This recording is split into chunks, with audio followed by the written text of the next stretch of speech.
ভাই বোনেরা, আপনারা তো একের পর এক ভিডিও ভিডিও না, বিশেষ করে ছবি দেখতেই পাচ্ছেন।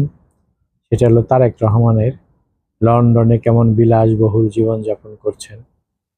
আমি তো এইমাত্র একটা ভিডিও দেখলাম, তার ওয়াইফকে নিয়ে একটা বিশাল লাক্সারি রেস্টুরেন্টে খেতে গিয়েছেন, সেখানে ছবি পোস্ট করেছেন।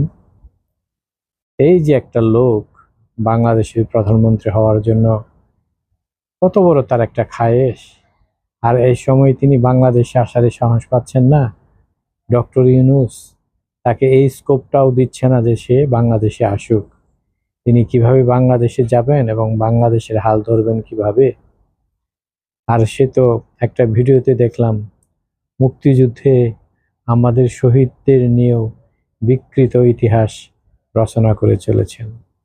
তিনি তার উপস্থিতিতে লন্ডনে এক বক্তৃতায় এক ব্যক্তি বললেন যে ৩০ লক্ষ লোকের বিনিময়ে আমরা স্বাধীনতা পেয়েছি।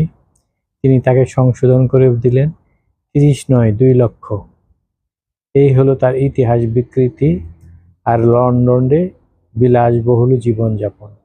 তিনি আমাদের বাংলাদেশে আসবেন কবে, রাজনীতির হাল ধরবেন কবে?